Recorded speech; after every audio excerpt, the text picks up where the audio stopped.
You are now tuned into the sounds of Big Nate Sports Talk. It's on all the time, anytime.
Tuned in to Big Nate Sports Talk, the show that is on all the time, anytime.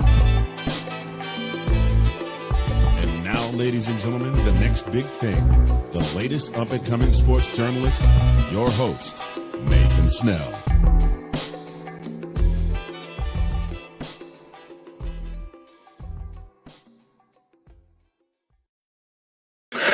Good evening, ladies and gentlemen. It is your host, Nathan Snell of Big Nate Sports Talk Podcast. This is episode 23 of season 16, the season finale. It's been a long season 16. In this episode, we are at the last part of our One Mind, One Goal series. We are recapping the WNBA Finals. The WNBA season 2023 is officially over. Went by fast. And we won't see them again until next May, unfortunately. But before we get into the episode, there's a few things I want to say up front. Baltimore Ravens and Washington Commanders. I know we're going into week 6. Last 6 games, I have been watching the games. I've just been more focused with the WNBA. Maryland football. We're going to be talking about them soon. Maryland women's basketball team, their first preseason game is this upcoming Sunday. So be tuned in for that. I will also have a couple of pieces out on MarylandSportsBlog.com. Check that out. Check that out. I'll leave the link in the description. But let's get into the meat and potatoes of the video. And before we recap the WNBA Finals, I have to bring on 2 special very guests. Ladies and gentlemen, we're going to start with is a co-host, and that is Mr. Brenden Potts.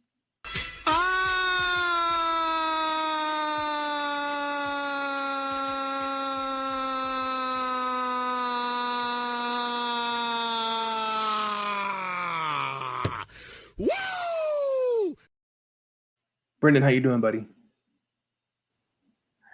I'm doing good. I'm ready to talk some WNBA basketball for the last time this season. It's been a long, but it's been a fun season as well. So I'm excited. For sure. And from also a member of the Let's Talk Football family, and he's also doing big things in the sports world himself. I think he's going to be a really, really great sports commentator.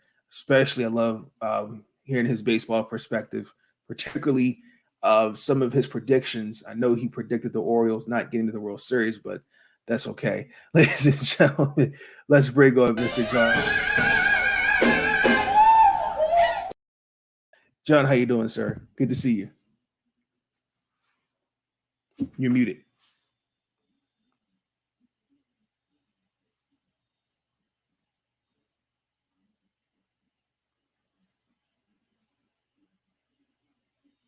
We can't hear you, Jon. You're muted.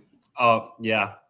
Common 2020 mistake. I will say about the World Series, my preseason predictions were good. I got 4 of the 6 division winners, but I stuck with my guts with my preseason predictions for the World Series, which is Blue Jays over Braves, which let's not talk about that. But yeah, I agree. Definitely. Well, ladies and gentlemen, we all know we're here for one thing, and we're recapping the WNBA finals. And I was expecting a competitive game 4, and Las Vegas Aces are your 2023 WNBA champions. John, I'm gonna come to you first. And first, before we get start you, John, I'm gonna give you and Brenden credit. You guys called it. You guys said New York was coming out and responding after getting looking very lackadaisical the first 2 games, and game 4 didn't see that. Just what were your takeaways going into game 4, and then what did you see?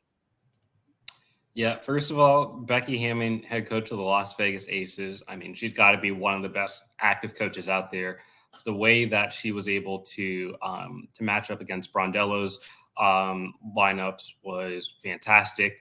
For example, I mean, I know Colson didn't have really much going on the offensive end, but she pestered like Ionescu and Vandersloot. And she was able to force a few turnovers from Ionescu and held her to 5 of 12 shooting, which is definitely an improvement for Ionescu, like relative to the series. But I definitely think she played a big part in her not having a bigger game, especially with Chelsea Gray out and Kia Stokes to a lesser extent. Alicia Clark also was good for them, especially on the offensive board. I mean, she had 4 offensive rebounds and basically seemed to nullify the loss of Kia Stokes, who was mainly battling John Kell Jones on the boards before her unfortunate injury. I hope she makes a full recovery from that. But yeah, those bench players, or normally bench players for Las Vegas, were the key difference in the game. I know George hit a couple of big threes for the Aces, even though she was only 3 of 10 from 3-point land. And, you know, the thing that is going to frustrate me and haunt me at night is Breanna Stewart just disappeared. I mean, it's almost reminiscent of my because I'm also a 76ers fan, as in addition to being a Liberty fan. It was almost reminiscent to Joel Embiid disappearing along with James Harden in Game 7 against Boston earlier this season or postseason. And this was a great shot that the Liberty had to at least push it to Game 5. And, you know, even though they got blown out against Las Vegas throughout the duration of the season, I mean, at least they would have had a realistic chance of making it to a 5th game in the series and potentially coming back from 2-0 down. But their free agent situation, I don't think is the worst, because from what I've seen, they are planning to keep Breanna Stewart with the core designation. Even if they do lose John Kell Jones, which I think is unlikely, I still think if they get someone like Ezi Magbor, who is an unrestricted or a restricted free agent, I don't think she would be a steep downgrade from John Kell Jones, especially since Magbor is much younger than John Kell Jones. But yeah. Brenden, what were your takeaways in the response of after in Game 3 going into Game 4? First of all, Ezi Magbor, she's got 1 year left, and no, she's not leaving Seattle. Don't do that to me. Not again. Don't do that to me again. So that's first of all. And then, I mean, both sides here. You gotta give both sides credit here. And I do want to say that Nathan called it back when we first talked about this series. He did say Aces in 4. And I said in 5, and I was wrong.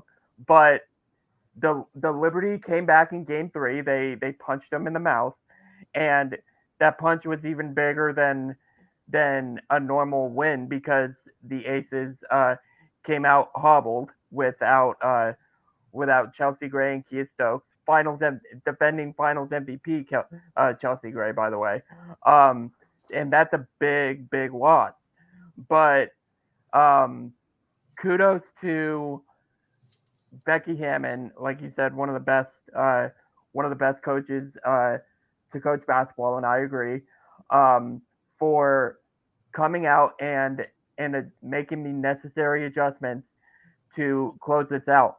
Watching that game, about 5 minutes in, I predicted that this is going to come down to the last shot. I mean, both teams went on their runs, and so at some points you would think the Liberty were just cooked. They were just done. But kudos to them. They got back into the game and made it competitive. But throughout the entire game, I'm like, this is gonna come down to the last shot. This is gonna cut, and it did. And it was a fantastic game. I did want to give a shout out, unless Nathan, you wanted to say something first. Yeah, I just wanted to just give my takeaways on the game. First and foremost, I'm very disappointed in Breanna Stewart and Jonquel Jones. They're two former MVPs in this league. I know what they're capable of doing every night on that floor. They're capable of playing 40 minutes a night. In a pivotal game to force a game 5, a combined 6 of 25. Mm-hmm. I can't defend that. Mm-mm. What do you want me to say to that? There's no excuses for that.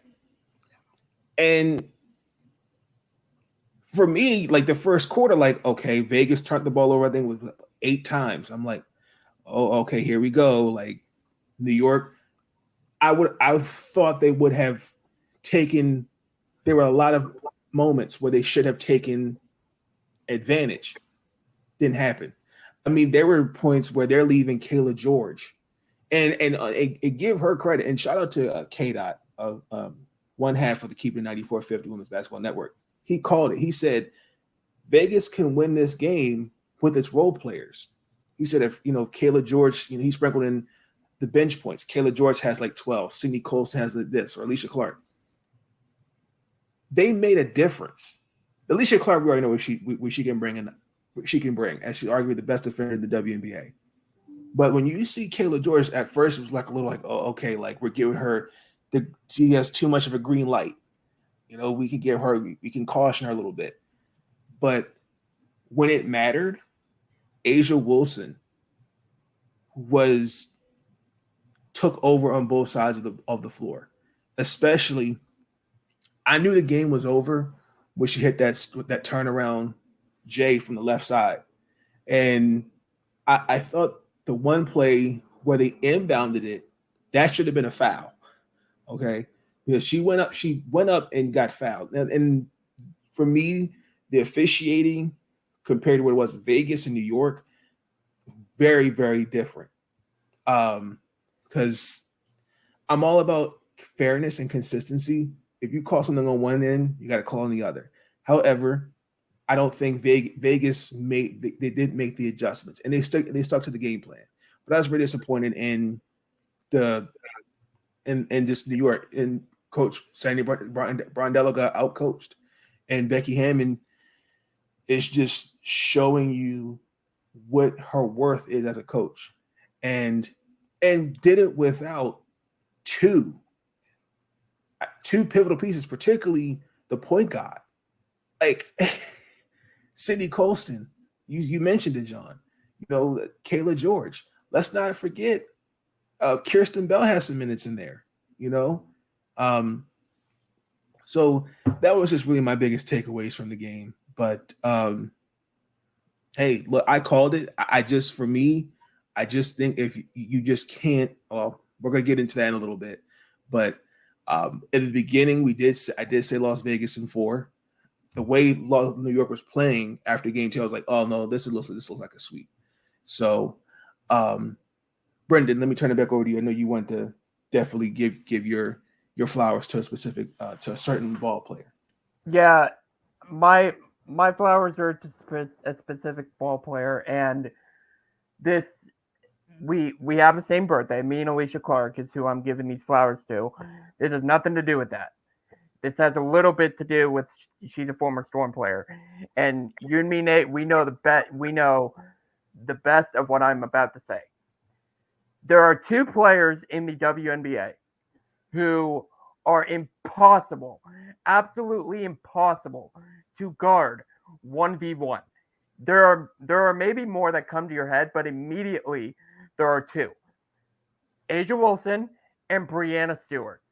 And one of the biggest things that was questioned was when Kia Stokes, you and I talked about it. A'ja Wilson's not going to be matched up against Breanna Stewart in this matchup, or when we played the Aces in with Seattle, they're not going to be matched up against each other.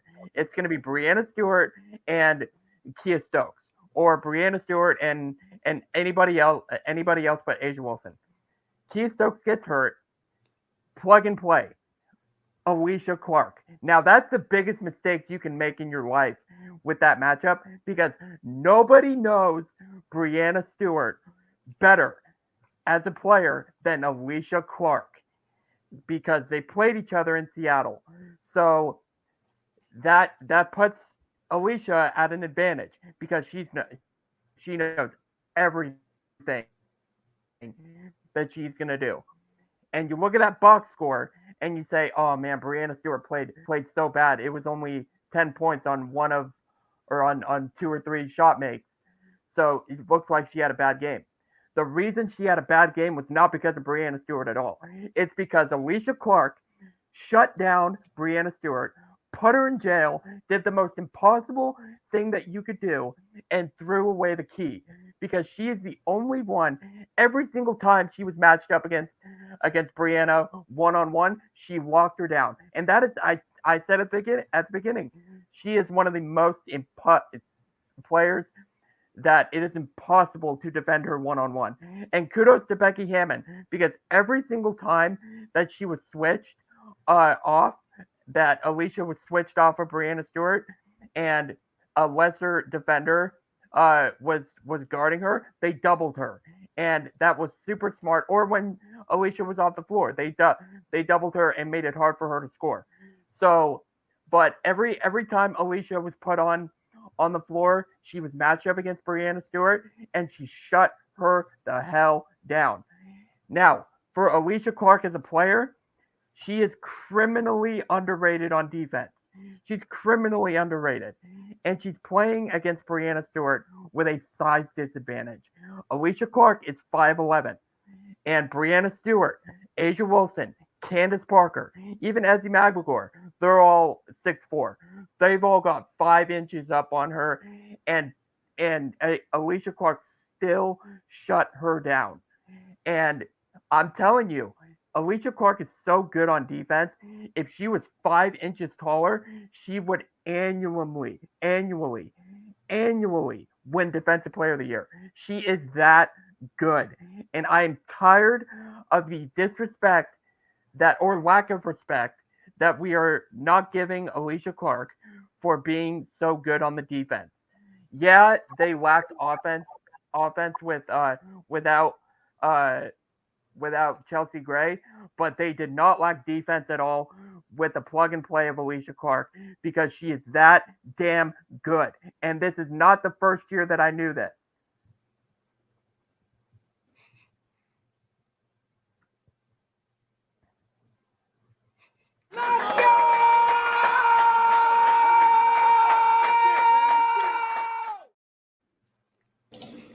I like that. That was good. That was pretty damn good. No, listen, in all seriousness, like, look, I only got to see her here 1 year in Washington. And I knew the type of player that we were getting. It's just unfortunate with the injury. But I know what she brings to a WNBA team. Max effort, doesn't teach you out the game. I was very disappointed when Holly Rowe. Look, I already know where most people stand with Holly Rowe. I understand she'd be better with her questions. I just felt like that was just not the time and the place. Personally, I know Alicia's been through a lot this past year, and just perseverance. And I felt like this was a moment where everything. What's the word? What how do I want to say it? It just felt like a sense of joyness. You know what I'm saying? Especially, when you're doing it with a good group of ball players. And regardless on either side. So, I mean, hey, look, it was one hell of a series. Tough way for New York. And that transitions us into Kelsey Plum. Kelsey Plum, as of today, has been the subject, has been heavily scrutinized for some comments that were made in the aftermath the game, and Jonquel Jones responded. Now, let me give you some context. New York was up 12 in the third quarter, and down the stretch, they just folded. She mentioned in the post presser they just didn't play their best. This is what Kelsey said. Just didn't play their best basketball. We knew that they were as much as they are a team. They're not a team, if that makes sense. They're really good individual players, but they don't care about each other. And you can tell in those moments they revert back to individual basketball. And those comments got some feedback from Jonquel Jones. And basically she said the comments were classless in the exit interview today. But I'm going to come to you, Brenden, because you and I, well, actually, let me do it this way. John, do you see anything wrong in hearing that or what she's saying? Do you feel like at times this year, did New York, did you see a team where they kind of reverted back to bad habits? Did you see that at all during the season, even during the playoffs? Well, I'd say when New York struggled out of the gate, I know there were some comments about how as good as Ionescu is as a player, making second all WNBA, the 2023 team, that sometimes she would take ill-advised shots, which kind of goes off with, if I'm understanding the context correctly, of what Kelsey Plum said about sometimes they're just individual players. But at least in game 4, which I watched, I mean, it seemed like they were playing as a team. I mean, you could see in the last play when they were in scramble mode, I mean, like you didn't really have one player that was being a ball hog, and they were trying to make that one extra pass to try to get the game-winning shot, or at least the go-ahead shot, which unfortunately didn't fall for the Liberty. But I would say for the most part, I thought the New York Liberty played as a team and mostly unselfish basketball. Yeah, that's what I would say. Brenden? Yeah, I think Kelsey is right to a degree. I think the way that, I mean, some words she shouldn't have said, but overall, the theme of what she said overall, I think she's right. You gotta ask yourself when you dig into how did Vegas win this championship. You gotta when you do the digging, they had most of the championship team that they had the previous year, last year. They had most of those players come back, but they added Candace Parker and Alicia Clark. And yeah, Candace Parker didn't play that much this season, but it doesn't matter because those two have one thing in common: they don't have egos, or they are able to quickly leave their egos out the door, and that is the whole thing with how the Aces were successful last season, and coming into this year, they had a team that were together. They all loved each other, you could tell, and they all had the same goal in mind. With New York,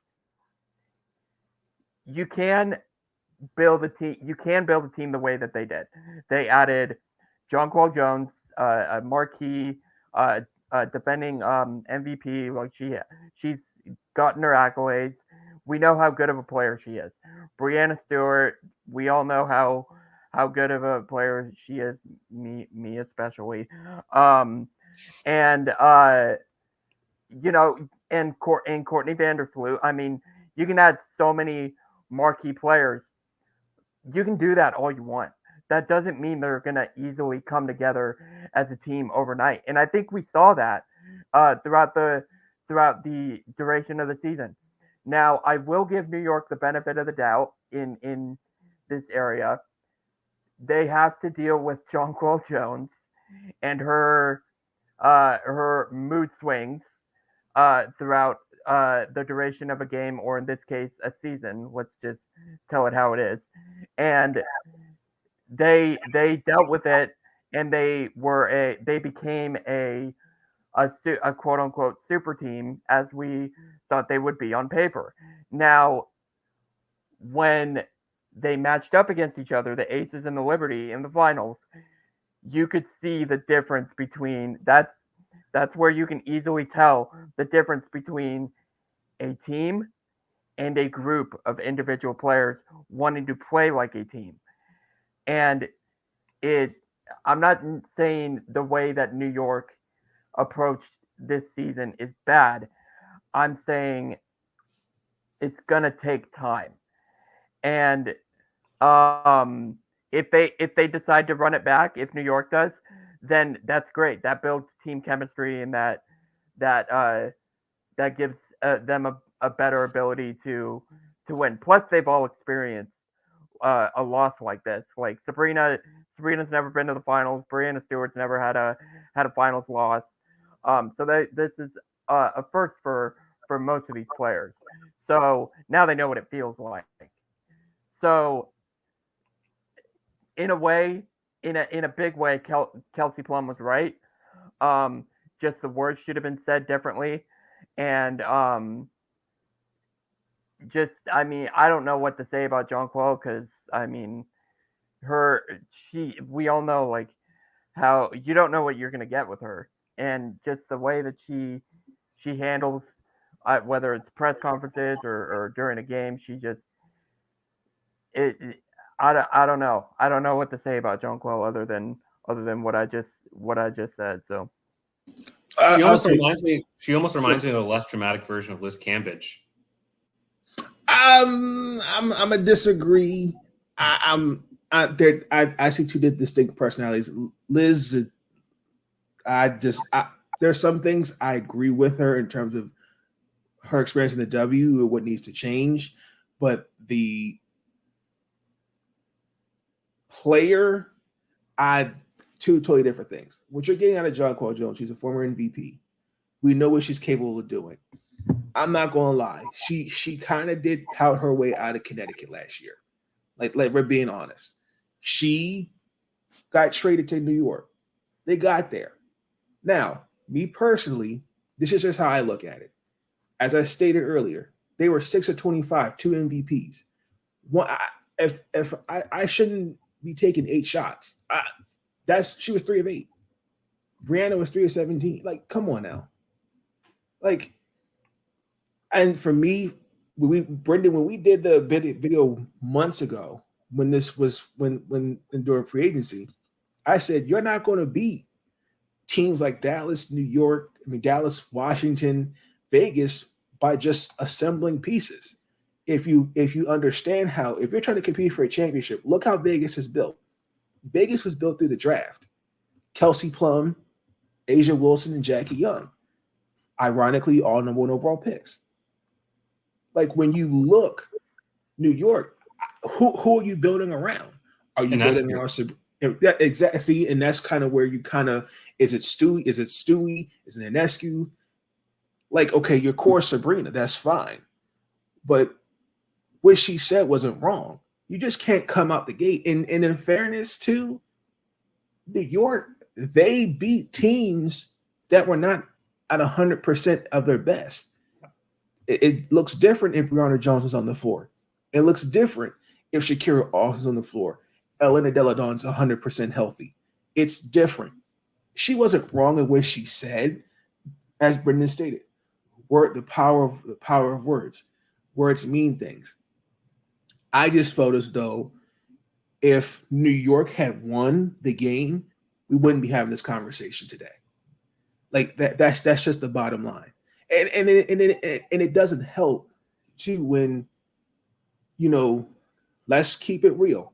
New York Liberty, especially when they beat Atlanta and they mocked Ryan Howard. That was not cool. When the fan holding up the Misfits sign, that to me is quote unquote classless. It just comes across like a bag of sour grapes, and I get it. Should her words have been more clear? And she, and what she said was taken completely out of context. She went on Twitter, and this is what she said: "Since the media wants to do clickbait, I'm gonna cut this drama out right now so we can move on to be in peace." What I said was taken extremely out of context. I was trying to articulate my teammates, and I've been through a lot, and we used our bond to get over the hump. And that's another thing I wanted to talk about. Okay, we're all educated here. Jon, give me your definition of adversity. Going through tough times. That's what I would say. Brenden? Yeah, going through adversity means like you've been punched in the mouth, or I'd say suffering injuries and being down in a series. That's adversity. It's the same difference. We can all agree Las Vegas had adversity all season, correct? Through the reason season? why for the season, yes. Yeah. Oh yeah. Yeah. Yes.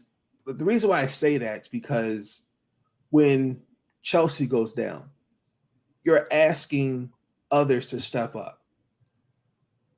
Then injuries with Chelsea, Sid Colson steps up. Kayla George steps up. You even saw some Alana Coates minutes in there. She stepped up. You know what I'm saying? Like, they've went through a lot this year. And it's not just on the court, it's off the court. I can go on the whole rant of just, I think, the inconsistencies that the media have been on Vegas. And I know some people just need to be honest and say they just don't like Las Vegas. And that's fine. But at the end of the day, like, I remember when Phoenix lost to Chicago. Diana Taurasi punched the door. We didn't say anything wrong with that. Instead, we kind of went the mental health route. And that's what I have a problem with. Why can we not give these girls the same grace? And then I thought it was interesting. This brings me to my next point. While we are on the subject of what I'm talking about, the New York Liberty were fined $25,000 because Serena Ionescu, John Carl Jones, and Benijah Laney declined to be a part of media availability. And sorry to say, that is part of the job. That's what comes: the good, the bad, the ugly. And even though Stewie and Vandersloot spoke, that doesn't look good neither. And we gave Vegas, not me, but people gave Vegas crap about an optional media availability that was moved to the next day. And you don't know that day. That day could have been a mental health day. They could have went out to dinner or something. It's just crazy. Jon, if you were on Twitter, I'm telling you would just be like, damn. Oh man, thank God you're not on Twitter. Oh boy. It's bad. But then also too, I think one thing, and I'm going to close it out before we transition. The one thing I am not a fan of, and I'm all for the trash talk, because essentially, let them have their moment.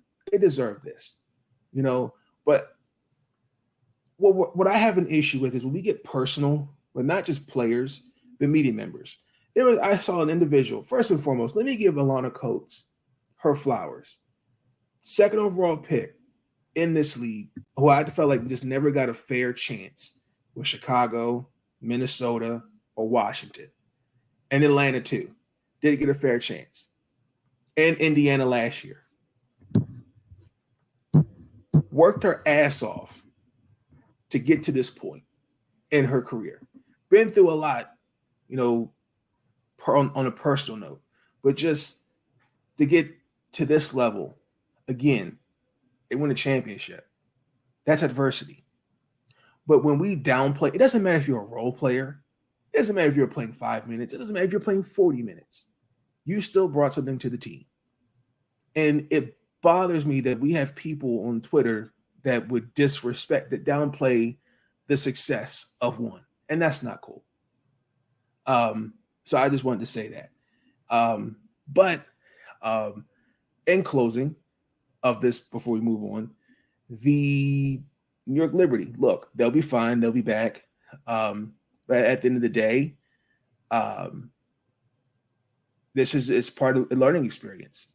But I don't like hearing those words as a Sixers fan. They said that when we lost to Boston the first year.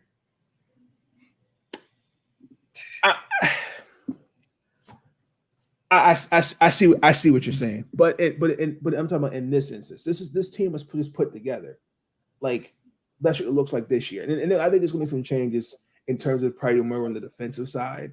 And hey, we'll see what it looks like. But really quick, let me just ask this last question to you, for you, John, specifically, and then you too, Brenden. Okay, there was a journalist, a W journalist, I'm not going to say what their name was, but asked a question. Should Sandy Brondello should be fired? Please say no.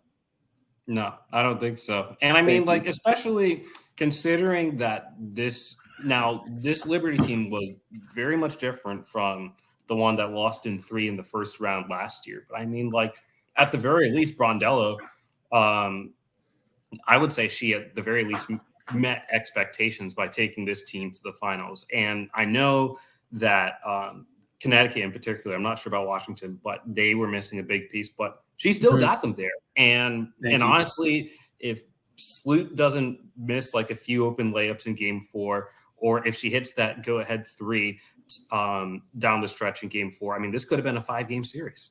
I agree. Brenden, please say no. No, same thing. I think with the Aces won the championship. Congrats to them. They're a fun group to watch. Don't downplay what the Liberty just did. They just went to the finals. They are one of the teams that were the last team standing. And that's a huge accomplishment. In a way, they won the conference and they made it to the best series that you could ask for in terms of a championship series. And Sandy came into a situation with Phoenix that she just got to the finals, and then she was let go, and then she went to a rebuilding team in New York, and whether you like it or not, they built it into a team that fully believed that they could win a championship, and I think they still believe that. So no, I don't think she should get fired. I think her credibility as a coach is downgraded a little bit, but I think that's just because Becky Hammon coached circles around her in this series. So, and I'm one of those people who's downgrading Brondello's coaching ability in this series in particular, just because Becky Hammon did so good, and I mean, Sandy's just got too talented of a team to not take it to 5 games at least. So at the end of the day, no, I don't think she should get fired. So yeah, that's just what I would say. Thank you. I'm not going to say who that person was, but that was just probably that was just not a good question. I felt like it was looking for a reaction, and they most certainly did. But but the more I talk about that, the more my eye starts to twitch. Let's get to the sponsor of Big Nate Sports Talk Podcast, and that is Zagnif Apparel. Ladies and gentlemen, do you want to dress like you're already famous? You can and you will with Zagnif Apparel. The following is a presentation of Zagnif Productions, LLC.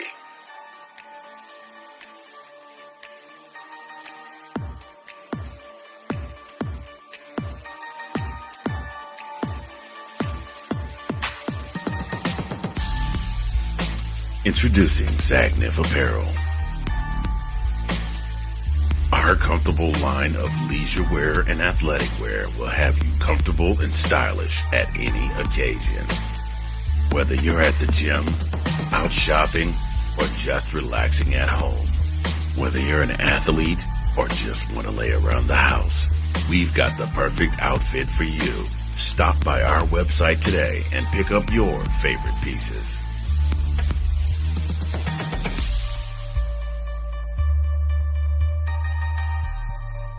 Zagnif Apparel. Dress like you're already famous. Certainly will, with a nice 15% off of your final purchase using my discount code Big Nate. Thank you for Zagnif Apparel for being a sponsor of Big Nate Sports Talk Podcast. Let's just with the time we have remaining, I didn't put this as a banner, but the Phoenix Mercury hired Nate Tibbetts as their next head coach, and he is now the highest paid WNBA coach. And I really... He didn't even try. I can't defend that. What do you want me to say to that? I don't like the hiring at all. I would like to know who was in the diverse candidate pool, quote unquote, that they had the media availability. This is like Vanessa Nygaard hiring almost. He doesn't have any experience on other than assistant coach in Orlando. I know his dad was a former women's basketball coach, but what are y'all reactions to him being the highest paid coach now in the WNBA? You really have to wonder if Becky Hammon's going to ask for a raise now, don't you? Now, well, remember when she got hired, she was the highest paid coach at the time. So, yeah. Brenden, the only thing I can sorry, think John. of, yeah, go ahead, John. You're good. So, only two things that come to mind is that, well, one, obviously the change of scenery, but also with Diana Taurasi, if she hasn't retired already. I mean, that's a big piece to lose, or at least like that he probably won't have throughout the duration of his coaching tenure with the Mercury. And then the other thing that I was thinking of is that, maybe this is like a Jason Kidd type hire, because like when he started coaching with the Nets, I don't think he had any coaching experience.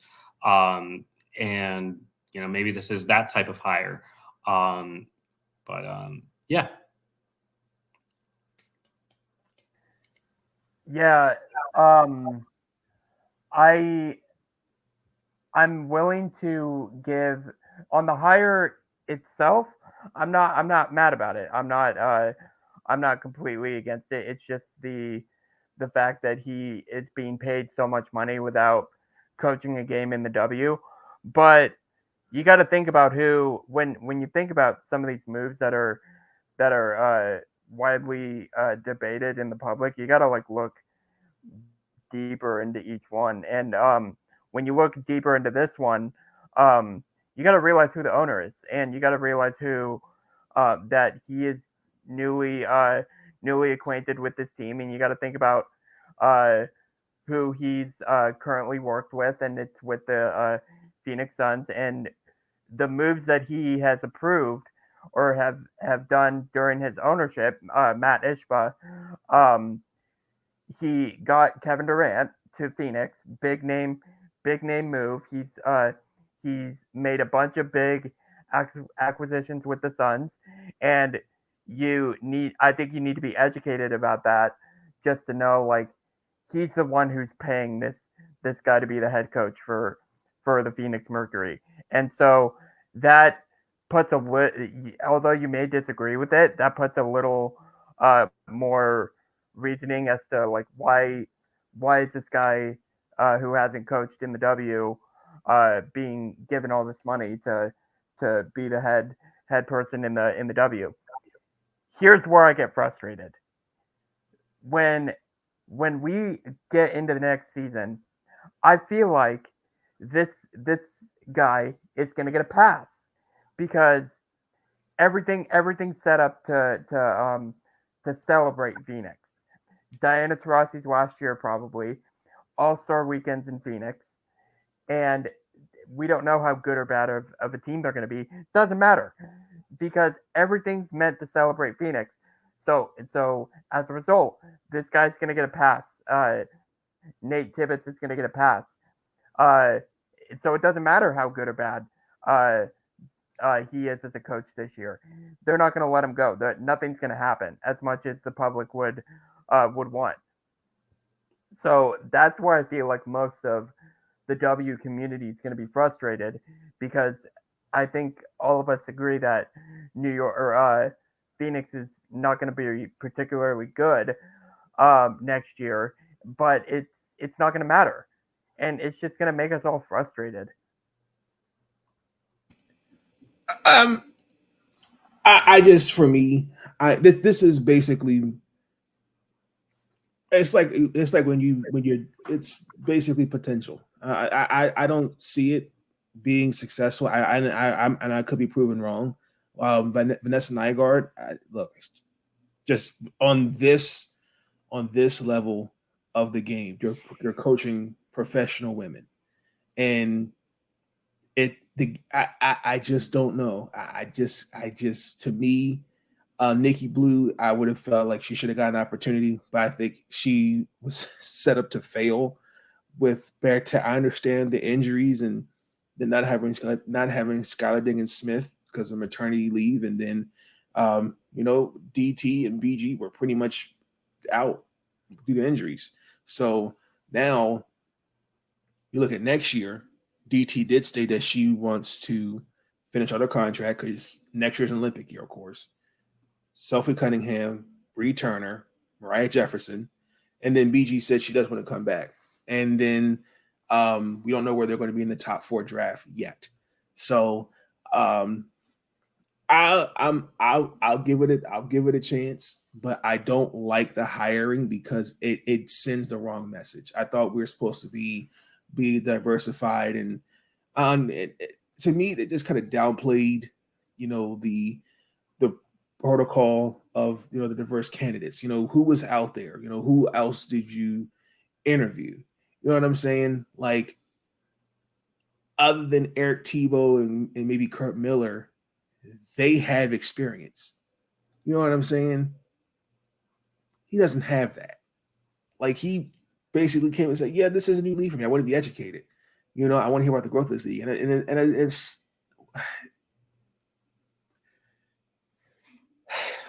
okay. I mean, congratulations, but I'm not a fan of the hiring. Well, I'm going to give it a chance, and we'll see what it does. But this is if this failed, this is too bad hire. Unless Vanessa Nygaard and then this, no. Because there's some quality coaches in the W right now that I think could have gotten the job. That's just me. Go ahead, John. And I think it should be noted that there are also some ways that they could add in free agency this offseason. Now, Nate, I know this is going to pain you, but Deladon's a free agent, and Bonner, I would say, is also of similar caliber that they could add in free agency as well. So there are some ways they could improve the roster before next season. I'm not mad at that. I mean, realistically, I don't know what's going to happen with the Washington Mystics. This is kind of I don't know how to put it, because the way Mike put it, I think this team will look different next year. So someone may cut back, someone may not. That's just how I see it. Our last topic of the evening before we close out, all first and second WNBA teams were announced. Nafisa Collier, Satu Sabli, Brianna Stewart, AT and Asia Wilson, Alyssa Thomas, excuse me, all were unanimous first all team. Brianna, Asia, and Alyssa. And then to cap off the all second team, Chelsea Gray, Sabrina Ionescu, Jewel Lloyd, Nneka Ogwumike, and Jackie Young. Let's just take a minute or two. I'll start. And all 13 needs to be added. There were some names on there you could have considered. A Washington Mystic should have made this list. Natasha Cloud or Brittany Sykes. Very disappointed. Dowana Bonner could have been on this list. Jewel Lloyd could make the argument for all first. That's just how I feel. I'm not mad at this list, but I feel like we need to have all 13. That's just my opinion. Brenden, go ahead. I mean, if you won't make the argument for Jewel Lloyd being the first team, then I will. She had too good of a season to not be first team and MVP. And the only reason why she is not being considered for most valuable player is because of our lackluster record. And I'm saying if we had a better record than we did this year, then she still put up the same stats that she did this year, she should have been considered for MVP. Now, am I saying she's going to win the award? No, but I'm saying she showed this year that she's one of the top players in this league. And the fact that she is being recognized second team, I just find baffling. And I really, really wanted her to be all WNBA first team. Now, I've been asked, I think Nate, you asked me, who are you taking off of this list? It might have been about a different topic, but the conversation was similar. Who am I taking off this list? I don't know, but I'm putting Jewel Lloyd on there somehow. Like she's had too fantastic of a season to not get first team, and it's just it doesn't sit well with me at all. Go ahead, John. Okay, so it's funny because you actually played a Stephen A. Smith clip earlier in the show, and I'm going to use a quote for him that this all the WNBA second team requires an investigation because I think it's an absolute robbery. And this is coming from a New York Liberty fan that Kalia Copper didn't make that second team. I agree. There were only two more guards that scored more points than her a game this season. And not to mention, she was already shooting 40%, well, north of 40% from three as well. That was Jewel Lloyd, and the other was Arike Ogunbowale. I don't know how, even as a Liberty fan, I don't know how Ionescu makes the list over Kalia Copper or a player like that. I mean, maybe it's because Ionescu had more assists, but especially considering the Sky barely made the playoffs. I mean, I think Copper played a pretty big role in that, and I think she should have had a spot on the all WNBA second team. I mean, damn.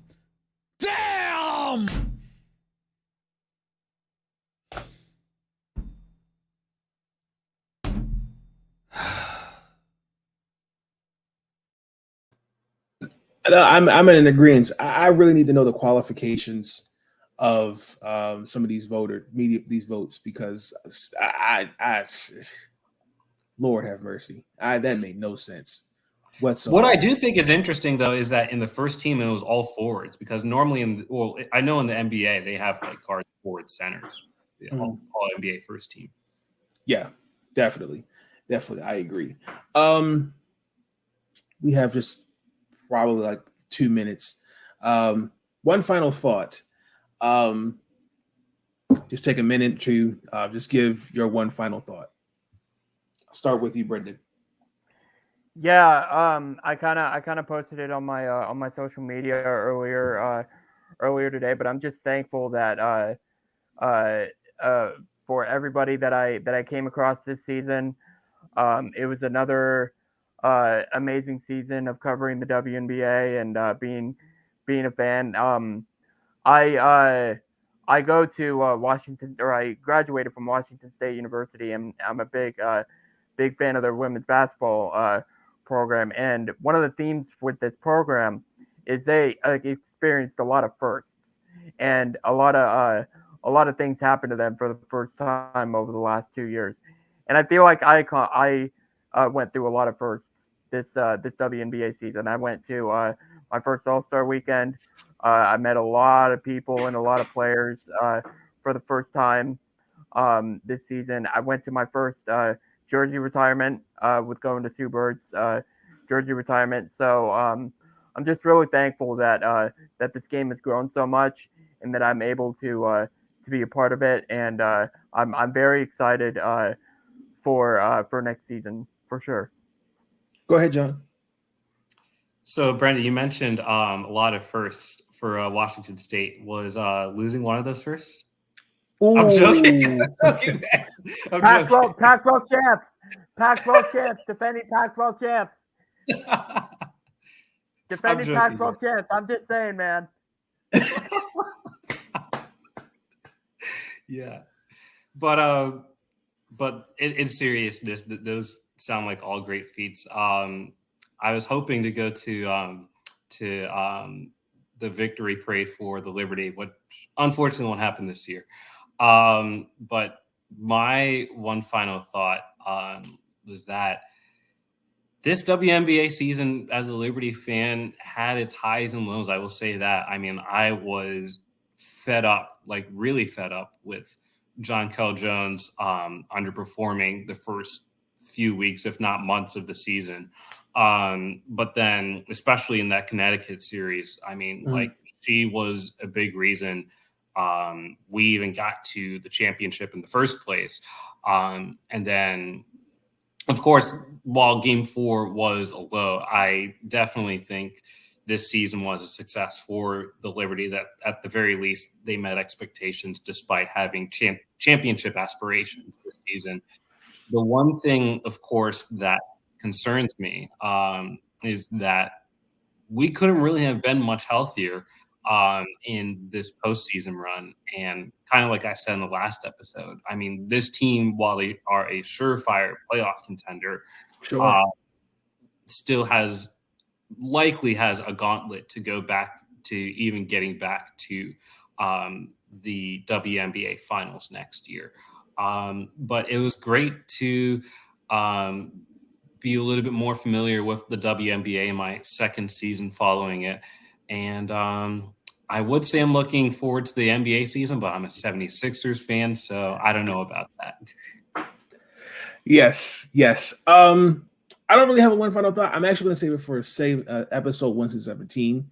So, ladies and gentlemen, thank you for tuning into this episode.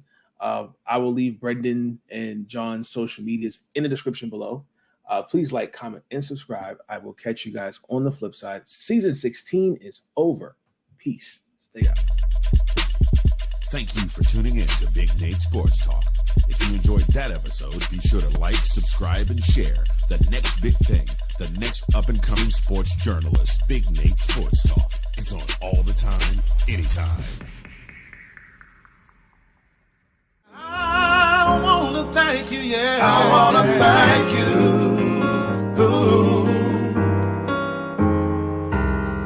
For all the times you put up with me. Thank you. And you helped me retain my sanity. Thank you. I want to thank you.